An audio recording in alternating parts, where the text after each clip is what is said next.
할렐루야. 하나님께서 오늘도 우리를 위해 준비해 놓으신 행복한 아침입니다. 6월 9일 월요일 아침입니다. 우리 함께 찬송가 461장 십자가를 질 수 있나 함께 찬양으로 고백하며 예배로 나아가겠습니다.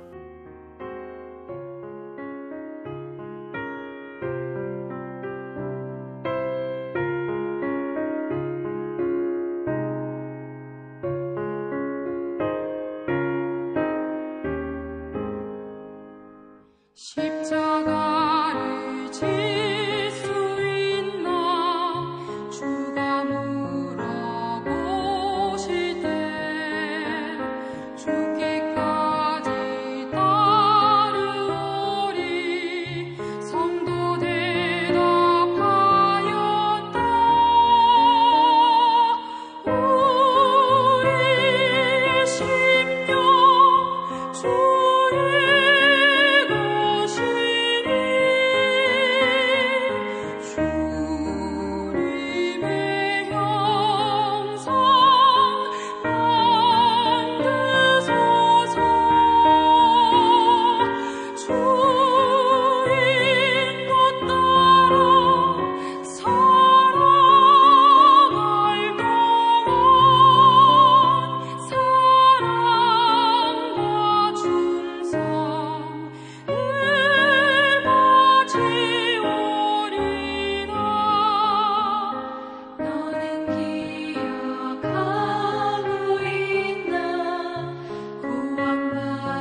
이 시간 함께 기도할 제목은 다음 세대를 위한 기도입니다. 하나님의 말씀을 더욱 사랑하며 하나님을 경외하는 마음이 어릴 때부터 심겨지게 하소서. 우리 다음 세대를 위하여 한 마음으로 함께 기도하길 원합니다. 기도하겠습니다.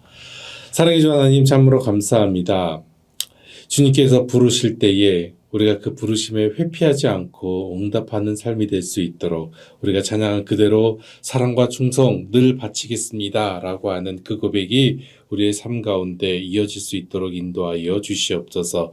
오늘 이 시간 우리 다음 세대를 위하여 계속해서 기도합니다. 하나님의 말씀을 더욱 사랑하며 하나님을 경외하는 마음이 어릴 때부터 심겨지도록 우리의 다음 세대들, 우리의 자녀들, 우리의 손주들 하나님께서 붙잡아 주시고 인도하여 주시옵소서. 이 시간 하나님의 말씀을 함께 나눕니다. 성령 하나님 말씀하여 주시옵시고 우리가 이 시간 아멘하며 하나님의 말씀에 따를 수 있도록 주여 인도하여 주시옵소서. 살아계신 예수님의 이름으로 기도드렸습니다. 아멘. 이 시간 함께 나눌 말씀은 잠언의 말씀 계속 보고 있는데요. 22장에 있는 말씀입니다. 22장 1절로 16절까지에 있는 말씀입니다. 제가 봉독합니다. 많은 재물보다 명예를 택할 것이요 은이나 금보다 은총을 더욱 택할 것이니라. 가난한 자와 부한 자가 함께 살거니와 그 모두를 지으신 이는 여호와시니라. 슬기로운 자는 재앙을 보면 숨어 피하여도 어리석은 자는 나아가다가 해를 받느니라. 겸손과 여호와를 경외함의 보상은 재물과 영광과 생명이니라. 패역한 자의 길에는 가시와 올무가 있거니와 영혼을 지키는 자는 이를 멀리하느니라. 마땅히 행할 길을 아이에게 가르치라. 그리하면 늙어도 그것을 떠나지 아니하리라. 부자는 가난한 자를 주관하고 빚진 자는 체주의 종이 되느니라. 악을 뿌리는 자는 재앙을 거두리니 그 분노의 기세가 쇠하리라. 선한 눈을 가진 자는 복을 받으리니 이는 양식을 가난한 자에게 주민이라. 거만한 자를 쫓아내면 다툼이 쉬고 싸움과 수욕이 그치느니라. 마음의 정결을 사모하는 자의 입술에는 덕이 있으므로 임금이 그의 친구가 되느니라. 여호와의 눈은 지식 있는 사람을 지키시나 사악한 사람의 말은 패하게 하시느니라. 게으른 자는 말하기를 사자가 밖에 있은즉 내가 나가면 거리에서 찢기겠다 하느니라. 음료의 입은 깊은 함정이라. 여호와의 노를 당한 자는 거기 빠지리라. 아이의 마음에는 미련한 것이 얽혔으나 징계하는 책직이 이를 멀리 쫓아내리라. 이익을 얻으려고 가난한 자를 학대하는 자와 부자에게 주는 자는 가난하여질 뿐이니라. 하나님께서 오늘 저희에게 허락하신 말씀입니다. 우리는 매달 기도 제목을 정하여서 함께 기도하고 있습니다. 여러분 5월달 우리가 가정의 달로 함께 가정을 위하여 기도했고요. 이번 6월달은 다음 세대인 자녀들을 위하여 기도하고 있습니다. 오늘도 우리 함께 기도했는데 여러분 기도 제목 혹시 기억하십니까? 기도 제목이 이랬죠. 하나님의 말씀을 더욱 사랑하며 하나님을 경외하는 마음이 어릴 때부터 심겨지게 하소서라고 하는 말씀으로 우리가 함께 기도했습니다. 6월달 계속해서 우리 자녀들을 위하여 우리 다음 세대들을 위하여 여러분 함께 기도로 협력해 주시길 바랍니다.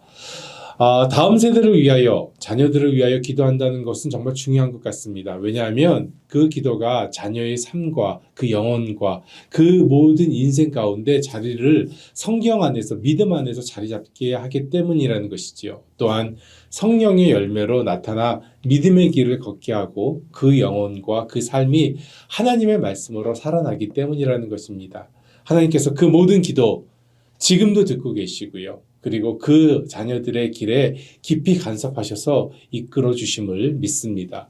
비록 지금은 눈으로 보이게 잘 드러나지 않지만 기도로 울부짖는 아버지의 기도, 어머니의 기도, 할머니, 할아버지의 그 눈물의 간구에 하나님께서는 응답하시는 줄로 믿습니다. 그래서 자녀를 위한 기도는요, 포기할 수 없는 것 같아요. 포기할 수도 없고 협상하거나 타협할 수도 없는 것 같습니다. 기도로 키운 자녀가 때론 부족하고 때론 넘어지며 때론 비껴나가는 듯 해도 결국은 하나님의 뜻 가운데 믿음의 자리, 순종의 자리로 돌아오게 됨을 보게 됩니다.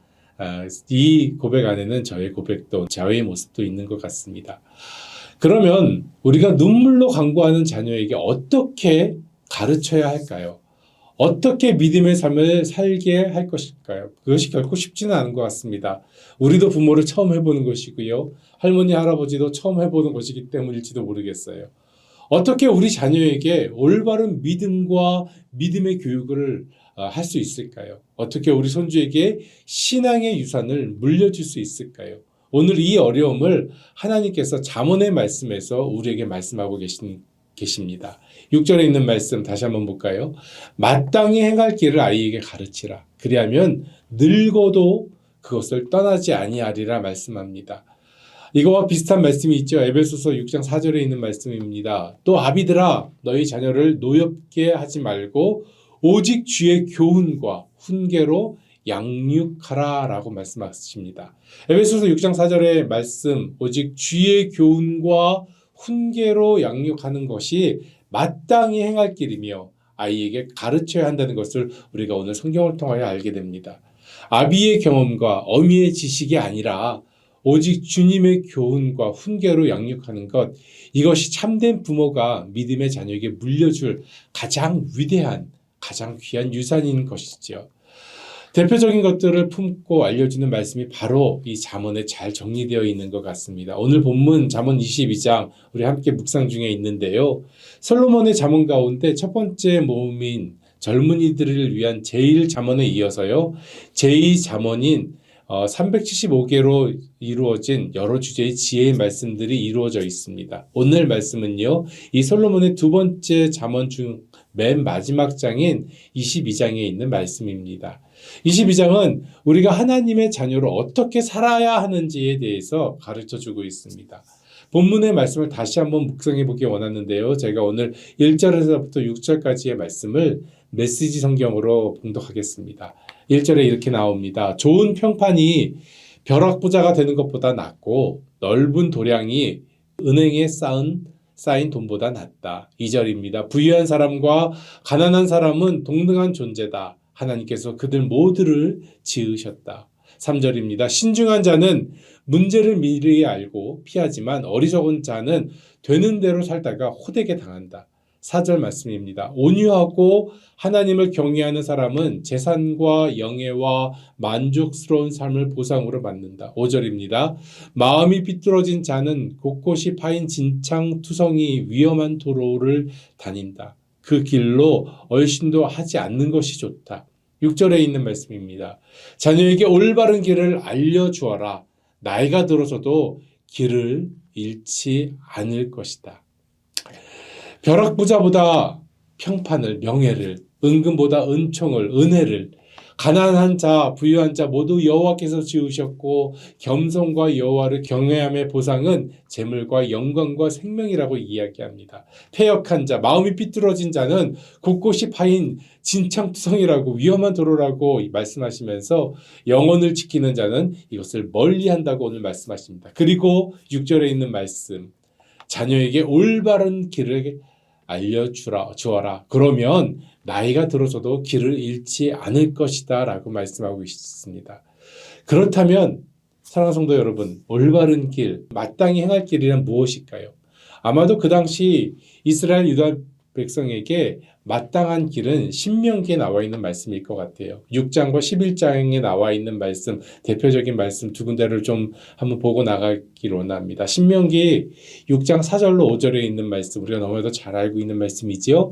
이스라엘아 들으라. 우리 하나님 여호와는 오직 유일한 여호와시니 너는 마음을 다하고 뜻을 다하고 힘을 다하여 내 하나님 여호와를 사랑하라. 아멘. 또 신명기 11장 26절로부터 28절에 이렇게 하나님께서 명령하고 계십니다.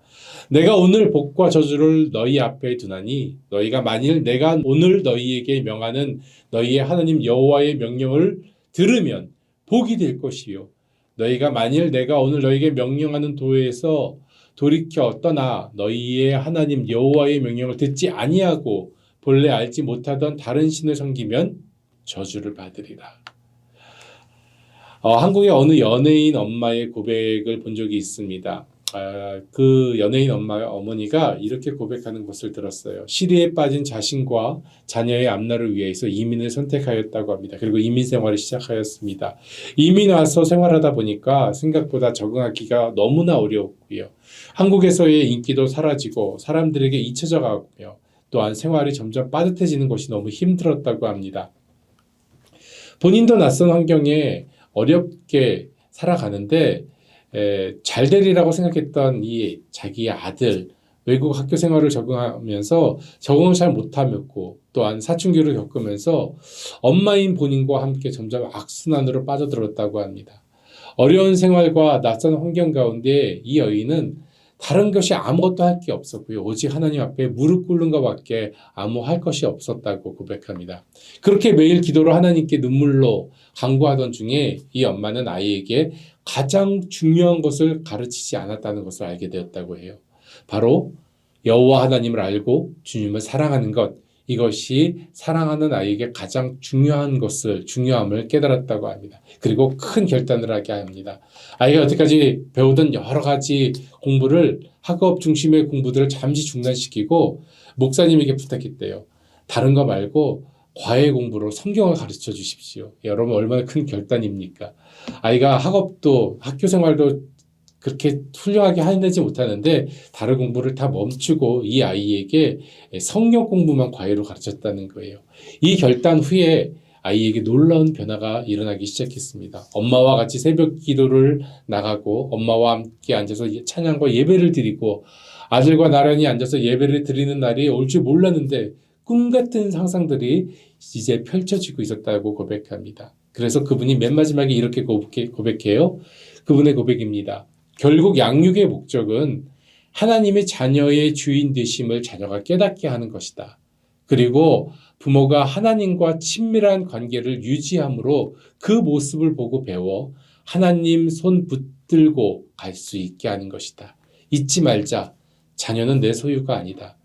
나이에 보잘것없는 지식만 의지하기엔 너무 존귀한 아이들이다. 그러니 매 순간 하나님의 지혜가 필요하다. 잊지 말자. 사랑하는 성도 여러분, 오늘 본문에서도 동일하게 말씀하고 있습니다. 재물보다 은총, 은혜가 필요하다고 이야기합니다. 모든 것을 지으신 이는 하나님이시라고 이야기하고 있고요. 겸손과 여호와를 경외하는 것이 영광과 생명이라고 말씀하고 있습니다. 우리가 아이들에게 가르쳐야 할 것은 다른 것이 아니라 바로 여호와 하나님입니다. 그리고 그 하나님을 마음을 다하여 사랑하는 것입니다. 우리 아이들이 마땅히 배워야 할 것은 하나님의 말씀이고 하나님께서 주신 은혜이며 마땅히 배워야 할 것은 예수 그리스도의 십자가의 사랑인 줄로 믿습니다. 만약 자녀에게 어떻게 가르쳐야 될지 모른다면 지금 모든 것을 우리 이 연예인 어머님과 같이 잠시 멈춰두고 자녀와 함께 대화해 보기를 원합니다. 그리고 이렇게 이야기했으면 좋겠습니다. 너를 지으시고 지금도 너를 눈동자와 같이 보시며 사랑하시는 여호와 하나님에 대하여 함께 대화하는 것입니다. 그렇다면 그 아이들의 인생에서 가장 중요한 것, 그 아이들은 하나씩 익히게 될 것이고 하나씩 배워나가게 될 줄로 믿습니다. 신앙서적 가운데 제자입니까? 라고 하는 유명한 서적이 있지요. 이 책의 저자이신 후안 카를로스 오르티지 목사님, 많은 사람들이 너무나 잘 알고 사랑하는 목사님입니다. 이 후안 카를로스 오르티지 목사님의 고백을 이 시간 잠시 나누려고 합니다. 목사님께서 부에노스아이레스의 교회에 부임하셨을 때 그 교회의 교인 수가 184명이었다고 해요. 목사님과 교역자들이 그때서부터 정신없이 일했다고 합니다. 2년 동안 극성스러운 조직과 전도 덕분에 여러분 교인 수가 600명이 되었습니다. 그러니까 그 2년 동안에 3배나 교회가 확장시킨 것입니다. 목사님이 이렇게 고백하셨습니다. 그러나 이면에 나는 무엇인가 잘못되었다는 것을 느꼈습니다. 마침내 나는 모든 것에서 손을 떼기로 결정했습니다. 나는 한적한 곳으로 가서 기도와 묵상에 전념했습니다. 그때 성령께서 나를 깨트리시기 시작하였습니다. 하나님께서는 이렇게 대답하셨습니다. 너는 코카콜라 회사가 콜라를 파는 것과 똑같은 방식으로 리더스 다이제스트 잡지를 파는 것과 똑같은 방식으로 복음을 전하고 있다. 너는 학교에서 배운 모든 술수를 쓰고 있구나. 도대체 내가 전하는 일들 가운데 어디에서 나의 손길을 찾아보겠느냐. 그리고 이렇게 말씀하셨다고 해요. 너는 자라나고 있지 않다. 내 생각에 내가 교인 수를 200명에서 600명으로 늘렸다고 해서 자라나고 있다고 생각하는 모양인데 그것은 자라나고 있는 것이 아니라 살쪄가는 것이다. 사랑하는 성도 여러분, 살쪄가는 것이 성장일 수는 있으나 성숙일 수는 없습니다. 성장과 성숙이 어떻게 다르나요? 서로 밀접하게 관련되어 있지만 분명히 서로 다른 개념을 갖고 있습니다. 성장은 주로 신체적인 혹은 지적인, 직업적인 발전을 의미한다고 하죠. 어린아이가 자라면서 키가 크고 새로운 것을 배우며 지식이 늘어나는 것이 성장에 해당합니다. 성장은 외적인 것이에요. 외적인 변화와 외적인 발전이 중심이 됩니다. 시간이 지남에 따라서 이루어지는 과정이지요. 하지만 성숙은 틀립니다. 성숙은 몸과 마음이 자라서 어른스럽게 되는 것입니다. 경험이나 습관이 쌓여서 익숙해지는 것으로서 어린 상태를 벗어나서 어른의 역할을 수행할 수 있는 그 수준까지 도달한다는 것이지요. 결론적으로 성장도 성숙도 모두 중요한 것입니다. 중요한 과정입니다. 하지만 성장은 주로 외적인 발전인 것에 비하여 성숙은 내적인 수준을 발전한다는 것을 의미한다는 것을 알 수 있습니다. 우리의 자녀들은 성장해야 될 줄로 믿습니다. 그리고 성장과 함께 성숙되어져야 합니다. 믿음의 성숙이 있어야 됩니다. 신앙도 마찬가지일 것입니다. 성장하고 성숙되어져야 합니다. 만약 우리 자녀들이 성장만 하고 성숙되어지지 않는다면 아직 미숙의 상태, 다 자라나지 못한 것이지요. 이 공식은 우리들에게도 동일하게 적용이 됩니다. 신앙생활을 하며 신앙의 분량이 성장하긴 하는데 성숙되어지지 않는다면 우리는 아직 다 자라지 못한 미생으로 남을 수밖에 없습니다.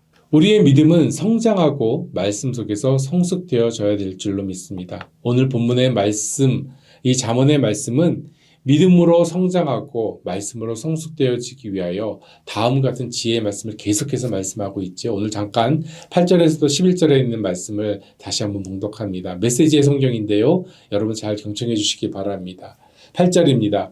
죄를 뿌리는 자는 잡초를 거둬들이고 분노에 차서 씩씩대며 위협해도 얻는 것이 없다. 9절입니다.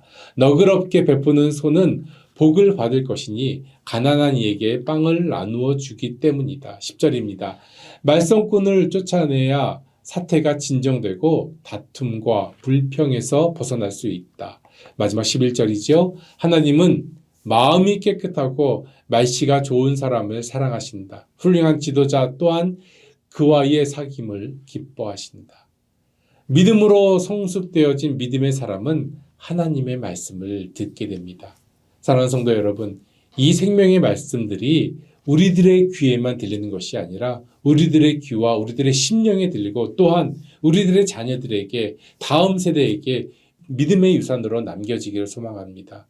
믿음의 유산으로 남겨져서 우리 자녀들이 평생의 여호와의 눈을 가지고 주님의 손과 발을 닮아가는 복된 인생들 되어지기를 주님의 이름으로 축원합니다. 함께 기도하겠습니다. 사랑해 주님 감사합니다. 이 시간 저희들의 자녀들을 위하여 기도합니다. 우리들이 정말 가르쳐야 할 것들, 우리들이 정말 나누어져야 할 믿음의 유산들을 우리들의 다음 세대에, 우리들의 자녀들의, 우리들의 손주들에게 하나님 베풀 수 있도록 인도하여 주시옵소서. 내 말과 내 지식을 전하는 것이 아니라 하나님의 말씀과 그리스도의 생각과 그리스도의 눈길과 그리스도의 손길을 우리들의 자녀들이 배워나갈 수 있도록 우리가 나눌 수 있도록 하나님 유산으로 나눌 수 있도록 인도하여 주시옵소서. 오늘도 우리가 주님의 손을 붙잡고 나가기를 소망하는 것 같이 우리 자녀들도 주님의 손 붙잡고 나가기를 원합니다. 주님 함께 동행하여 주옵시고 오늘도 주님과 함께 승리하는 삶 되게 하여 주시옵소서. 감사하며 살아계신 예수님의 이름으로 기도드렸습니다. 아멘.